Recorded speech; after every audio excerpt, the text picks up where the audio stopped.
Okay, we're going to start looking at our next problem type, 2017, AP number 3. It is a non-calculator question, and they are going to start involving pictures of graphs. Now, there's a couple things that graph pictures ask us to find. I'm going to do a little quick synopsis.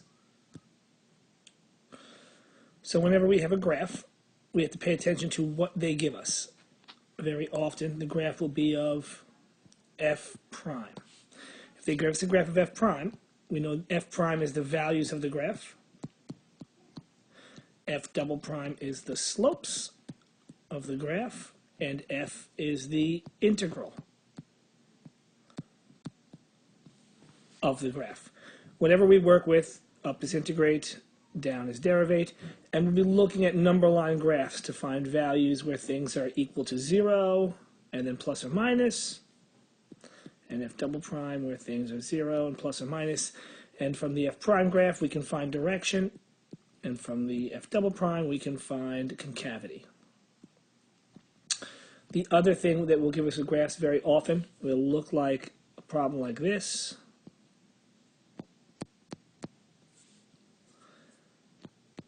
Equals the integral of f of t dt from 7 to x. You should identify this immediately as a drop the top problem, meaning when we take the derivative of g prime, we take the derivative of g of x, we get g prime of x, then this piece, derivatives and integrals cancel out, so this thing cancels, and this just drops into the problem right there.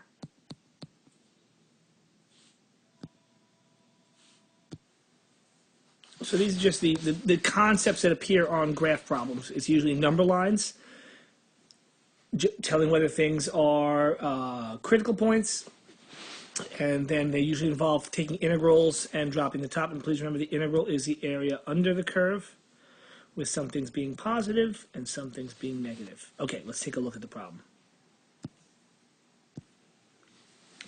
Okay, we have the function f is differentiable on the closed interval -6 to 5. The fact that the function f is differential means there's a derivative for every part of that function, and satisfies the condition that f of -2 equals 7. Have they given me the graph of f? I'm pretty sure they haven't, because I see a lot of cusps. So, and they haven't. This is the graph of f prime. That graph is f prime. So f prime from the graph is the values. F double prime is the slopes, and that means f is the integral, or the area under the curve. Okay, so f prime, the derivative of f consists of a semicircle and 3 line segments as shown above in the figure. Well, they want me to find the values of f of -6 and f of 5. So in order to find values from a derivative graph, you have to be given at least one value to start. And lo and behold, they gave me one to start.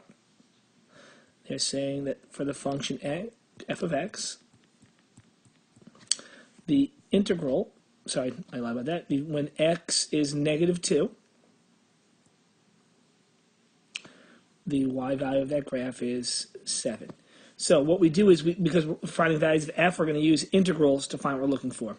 Basically, I'm going to go backwards to find the integral, to find the value of f of x at -6.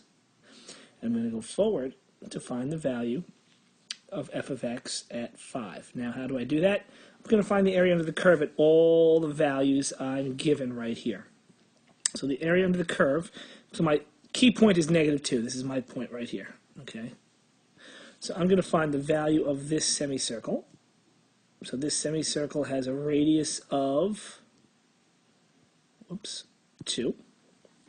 So the area of a circle is pi r squared. So the area of half a circle is 1/2 pi r squared. So r is 2. 2 squared is 4. 4 times 1/2 is 2. So this area is equal. So the area of that semicircle is 2 pi, but I'm going to check and decide whether it's positive or negative. I'm going to figure out that it is a negative value because of where it is on the curve. So now this, I'm going to take this triangle over here, and I'm going to say that that is, we're looking for the area is 1/2 base times height. So 1/2 the base is equal to 1, 2, 3. The height is equal to 2. So the area of this one, so the area of that region is 3, and I've got one more triangle over here. I'm just going to figure it out.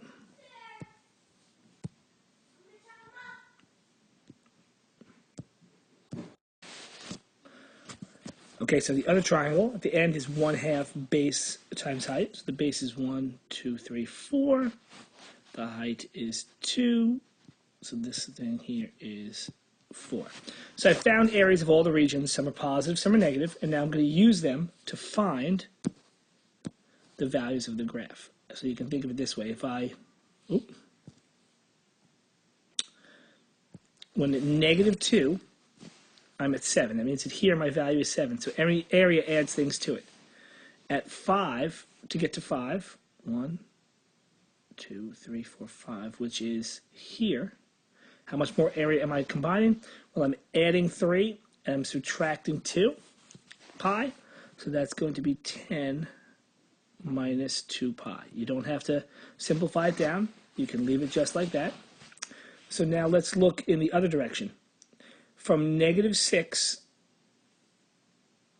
to -2, I'm adding 4 units. So think about it that way. When I start at -6, I add 4 units and I get to 7. I believe the answer is going to be 3. I might have it backwards. I'm going to check. If I start at 3, I add 4 units. Do I end up at 7? I do. So I now have my values. F at -6 is equal to 3, and F at 5 is equal to 10 minus 2 pi. Okay, the next question. So I knew I was dealing with integrals there because of this information right here. My graph was f prime. I wanted f's, so I had to do integrals, which are areas under the curve. Let's look at the next part. Okay, the next part says, on what intervals is f increasing? Justify your answer.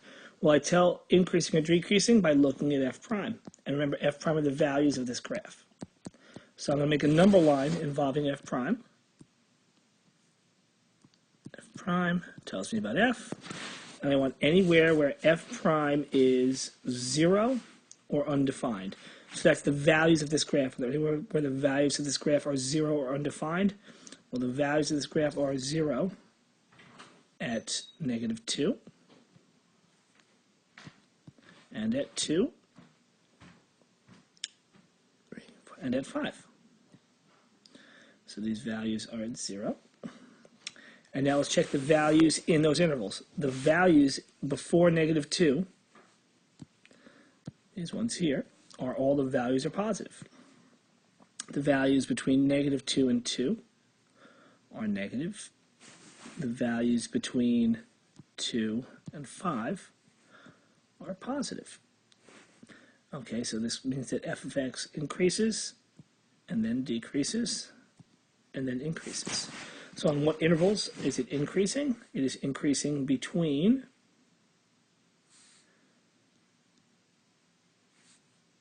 -6,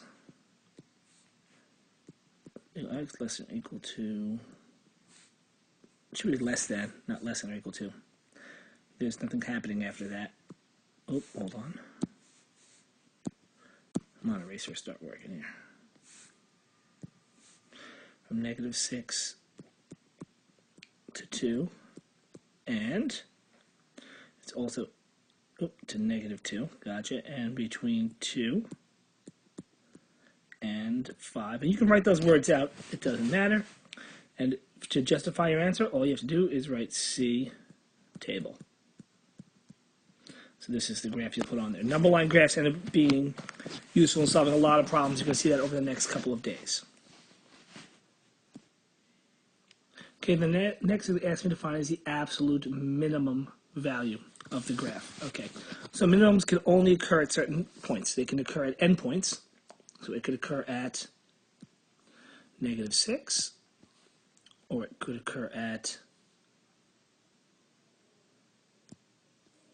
5, or it could occur anywhere where there's a minimum. So let's look back at the problem right here. The only minimum we have is at 2. So that's the only 3 places where the minimum could occur. Okay, so now let's check these values out. Well, we know the value of the graph at -6. The value of the graph at -6 we found in the beginning was 3. Whoop. And the value at 5, if I look again, was 10 minus 2 pi.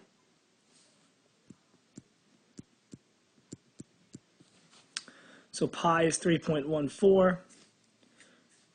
2 pi is about 6.28. And that equals like 3 point something. It doesn't matter. So as of right now, this is the minimum. I've got to check and see what's going on at 2. Because I know the graph increased, then decreased, then increased again. I need to find the value of the graph at 2. So let's look at the graph and see if we can find that.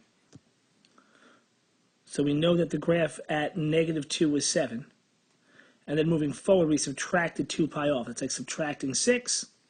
So that means that the lowest point will occur right here at x equals 2, because the value of that graph is equal to 7 minus 2 pi, where it says find the absolute value, find the absolute minimum of the graph. The answer would be at 2, comma, then 7 minus 2 pi. You don't have to do the work to get that. And justify your answer, you can say 2 is a min, and you can just say C values. You don't have to, that's enough to give you the credit. Okay, next question asks us about f double prime. And the question says, for each of f double prime of -5 and f double prime of 3, find the value or explain why it does not exist. So remember, our graph f prime is our values, because that's the graph we're looking at. So f double prime is the slopes of the graph. So the slopes of this graph are f double prime. So I want the slope of the graph at -5. And if I go to 1, 2, 3, 4, -5, it's right there. There's obviously a tangent line there. There's obviously a line there, so it's easy to find the slope. We'll do rise over run. Mistake there. Oops, again.